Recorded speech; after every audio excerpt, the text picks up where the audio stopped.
তোর বাবা তোকে একটা শুভ সংবাদ দেওয়ার জন্য ডেকে পাঠিয়েছেন। শুভ সংবাদটা হলো যে এলাকার একজন প্রভাবশালী নেতার ছেলের সাথে বিয়ে ঠিক করেছি। আরে তুই চিনবি আমাদের ওই জনের আব্বা অনেক প্রবীণ রাজনীতিবিদ, বুঝছিস? আমার বিয়ে আমাকে না জিজ্ঞেস করে তোমরা নিজেরা সব ঠিক করে ফেলছো।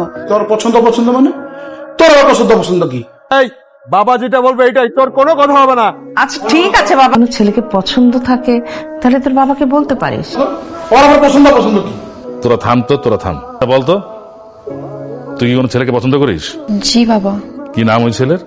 শুভ, খুব ভদ্র বিনয়ী ছেলে, পড়ালেখায় খুব ভালো, ক্লাসের টপার। রাজনীতি করে? বিয়ে দেই আমরা তো রাজনীতি করে এমন করে বিয়ে দিব। থামবি, থাম, আমাকে একটু কথা বলার সুযোগ। তুই এক কাজ কর, ওই ছেলেটাকে খবর পাঠায় এখানে আসতে বল, কথা বলবো। ঠিক আছে বাবা। আসসালামু আলাইকুম। ওয়ালাইকুম আসসালাম।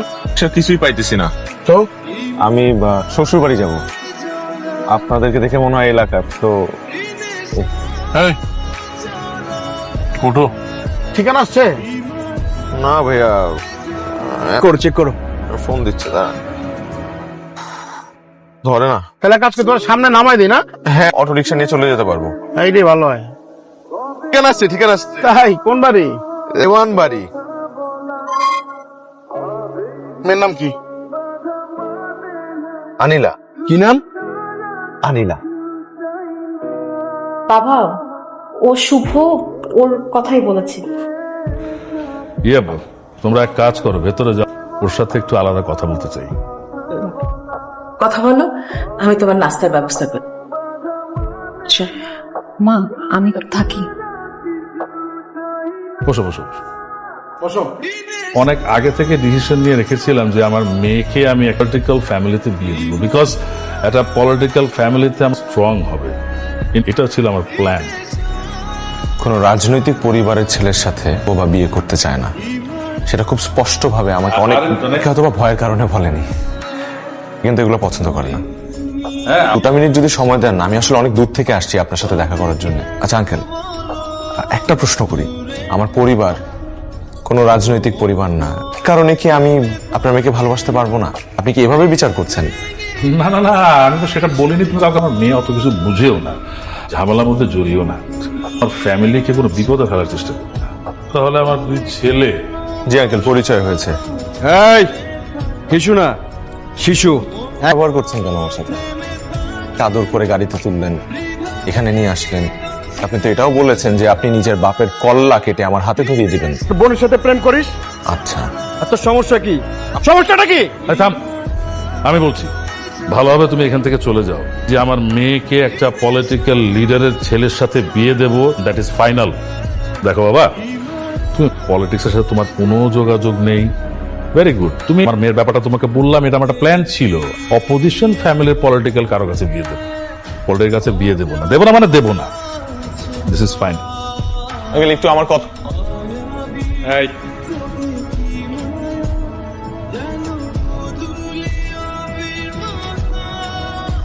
ওকে শুধু অপমান করে এত চেঁচামেচি কিসের? এরকম ভাবে অপমান করলো, তুমি নিজেই তো আসতে বলছো। কারণটা কি? ব্যাপারটা খুবই সোজা। ওর একটা ফালতু ছেলের সাথে তোকে বিয়ে দেবো না কেন? মা, গাড়ি রেডি রাখতে বলবা, কালকে সকালে আমি ঢাকা চলে যাচ্ছি। ইম্পর্টেন্ট পরীক্ষা আছে। ও, চলে আস, নাটক করবি না, আমি খুব শীঘ্রই তোর বিয়ে দেবো। আচ্ছা, আমি এটাই বুঝতেছি না, তুমি এত ভয় পাচ্ছ কেন? বিষয়টা ভয় পাওয়ার মতোই। তোমার ফ্যামিলি মেম্বার একটাও তো সাধারণ ভিলেনের মতো চোখ দিয়ে মানুষ মেরে ফেলতে পারে, কেন ভয় পাবা? তুমি তো ওই ফ্যামিলি থেকে বিলং করো, তোমাকে তো ওরা কিছু করবে না। নো, আমার বাবা, বিশু, শিশু ওরা একটু অন্যরকম। তোমার মা আর তুমি একদমই অন্যরকম, ওদের মতো না। আচ্ছা, তুমি এই বিষয়টা নিয়ে এত ভয় পাও না। আমি তো তোমাকে ছেড়ে কোথাও যাচ্ছি না। মেম্বাররা খুবই সাধারণ, খুবই নরম সরম, ওরা আসলে কথাবার্তা বলেই তো শান্তি পাবে না। আমার মাথা কাজ করতেছে না। দেখো, আমি তোমাকে ছেড়ে কোথাও যাচ্ছি না। আই নো আমার বাসার মানুষজন অনেক জেদি, আমাকে খুব চাপাচাপি করবে, কিন্তু আমিও তো জেদি। আমি কোনোভাবে তাকে বিয়ে করব না। দরকার হলে আমি তোমার সঙ্গে পালায় গিয়ে বিয়ে করব। প্লিজ ভয় পাও না।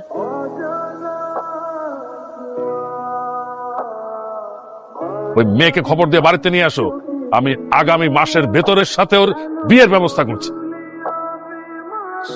শোন, মা অসুস্থ, তুই চলে গেছস, ফোন টোন ধরতেছস না, এই কারণে কোনো একটা প্রবলেম হইতেই পারে। সবাই মিলা এটা তো আমরা সলভ করবো, তাই না? সাথে তো আমার একটু আগেও কথা হলো, সুস্থই তো মনে হয়েছে। আচ্ছা তো ঘুমাইতেছে, ডাক্তার আসছিল, স্লিপিং পিল দিয়েছে, ঘুমাইতেছে। তুই যেটা চাইতেছস সেটা হবে, সমস্যা নাই। আমার এই অবস্থা দেখে আব্বা একটু, বুঝছো, কালকে সকালের মধ্যে চলে আসতেছি। তুমি না বেড রেস্টে, তুমি তোমার অসুস্থতার কথা শুনেই তো আমি আসলাম বাড়িতে। হ্যাঁ, তাই নাটক সাজাতে হয়েছে। বুঝলাম না বাবা, মিলে তো আমি এমনি চলে আসতাম। তো বাড়িতে তো লাইট টাইট লাগানো কেন? আজ তোর এঙ্গেজমেন্ট, কাল বিয়ে। হ্যাঁ জন্টু সাহেব, হ্যাঁ হ্যাঁ মেয়ে চলে এসছে। দেখো, আমি আমার পছন্দের ছেলের সাথে তোমাদের পরিচয় পর্যন্ত করিয়ে দিলাম, ওই রাজনীতিবিদের ছেলের সাথে বিয়ে করতে হবে? আচ্ছা আমি বুঝলাম না, ছাড়া অন্য কাউকে কি বিয়ে করা যায় না? তারা কি সুখে থাকে না? আমি জাস্ট এগুলো আমি নিতে পারতেছি না। শঙ্কর, আমার ব্যাগ আন।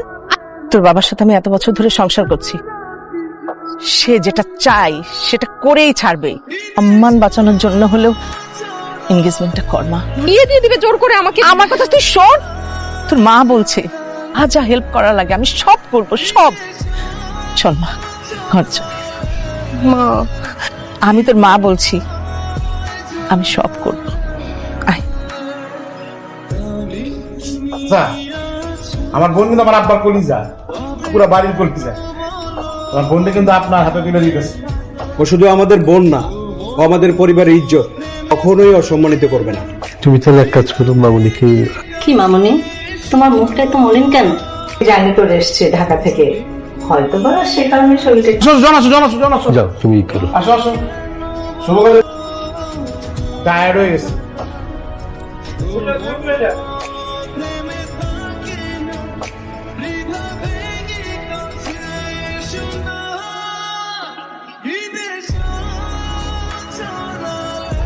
আপনার এনে কি ওই যে বরিশাবাদী চেক দিবার আইছি, যদি তো দেখলাম না আপনার বউ। ও সারাদিন কাছে নাকি স্টিপ চেঞ্জ হয়েছে তো, আর ওই যে আমার সার্গেট করোনা মরোনা গেছে আরো কত বছর আগে, ও মাছ করে লইছে কে? কিছু জ্বর আইছে বুঝছেন, 3 দিন ধরে। ও ভাই আপনার মানে চাচা আপনার বইয়ের বিয়া কিন্তু সব জ্বলতে হইব, তাহলে কামটা কি শুরু করবো? লাইলাম আপনি কি কইতেছেন এটি সেই? ঠিক আছে যান। আপনার নাম কি? সিগারেট খামো করে টেকা না থাকবো কেন জানাই। ও রুমটা কোন সাইডে? উপরে যান, জয় আদার বাম পাশে। বরযাত্রী এখন তো সময় পেরিয়ে যাচ্ছে, এখন আসছে না কেন? বাবা, হ্যাঁ? আমি আনিলার কোথাও খুঁজে পাইতেছি না। আমি রুমে গেছি, ছাদে গেছি, বারান্দায় গেছি, সব জায়গায় ঘুরছি, কোথাও শঙ্কর বলল কারেন্টের মিস্ত্রি সেজে দুইটা ছেলে ঘরের ভিতরে ঢুকছে। কারেন্টের মিস্ত্রির সাথে আমার মেয়ে পালাবে? মাথা ঠিক আছে তো? নিশ্চয়ই এটাই হারাম জাতা শুভর কাজ। শিশু বাবা, বাস স্ট্যান্ড সব জায়গায় লোক পাঠা, যেখানে হারাম জাতাকে পাবি যা। চল।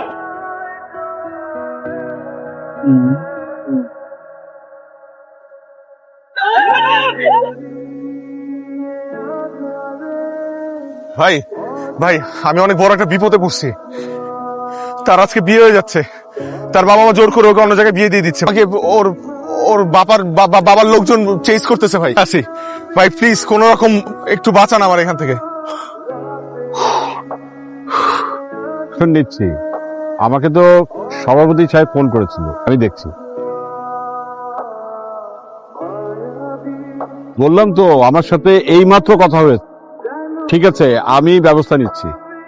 জি জি জি লিডার, আসসালামু আলাইকুম লিডার।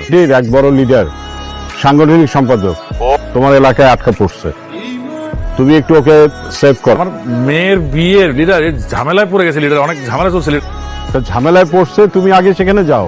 শোনো, বড় বড় লিডার ফোন করছে, তুমি একটু দেখো, পার্সোনালি যাও।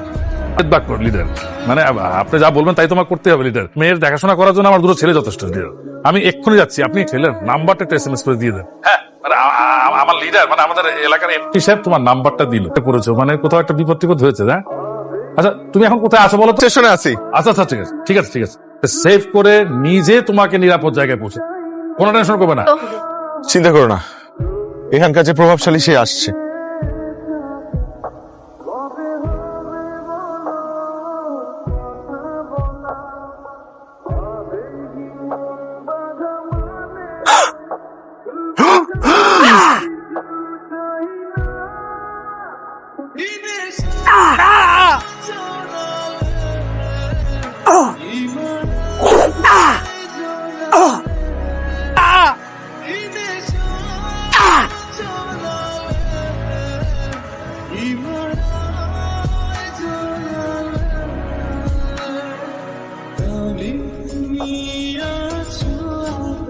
লিডার আপনি? তুমি কাকে মারতে এসছো? কমিটির একটা বড় লিডার, সাংগঠনিক সম্পাদক। নিলাম আমি তোমাকে আচ্ছা, ঢাকা থেকে বহু লোক আমাকে ফোন করেছে শুধু ওকে সেভ করার জন্য। কেন লুকিয়েছো তুমি আমার কাছে কথা? আপনার মেয়ের জন্য। রাজনৈতিক পরিবারের ছেলের সাথে সংসার করবে না, জীবন কাটাবে না। সে তার নিজের মাকে সারাটা জীবন কষ্ট পেতে দেখেছে, প্রতি অবহেলা, অবজ্ঞা, বদ ব্যবহার, মারামারি, কাটাকাটি। এই কারণে সে চায় তার জীবন সঙ্গী যাতে এ সবকিছু থেকে দূরে থাক। আনিলা, তোমাকে মাফ করে দাও প্লিজ, কিন্তু বিশ্বাস করো আমি তোমাকে প্রচন্ড ভালোবাসি, এবং এই কারণেই আমি আসলে আমার এই পদ ছেড়ে দিয়ে আমি এই পদ থেকে সরে দাঁড়াইতেছি ভাই। আমি আসলে আনিলা নামে একটা মেয়েকে খুব ভালোবাসি। আমার মানে ও আর ওইগুলো পছন্দ করে না, হারাইতে পারবো না, বুঝছেন? তো আমরা ভেবে দেখি, চিন্তা করে দেখি, তারপরে তোমাকে শুধুমাত্র যাতে আপনার মেয়ের সাথে আমি থাকতে। আমার মেয়ে সত্যি কথা, রাজনীতি আর ক্ষমতার পিছনে দৌড়াতে দৌড়াতে ভালোবাসা বলতে কিছু আছে। কোনোদিনই ওদের প্রতি লক্ষ্য দিই, শুধু মেয়েটা অন্যরকম। কোন রাজনৈতিক নেতার কাছে সুখে থাকবে না সে, তুমি ওর যোগ্য পাত্র।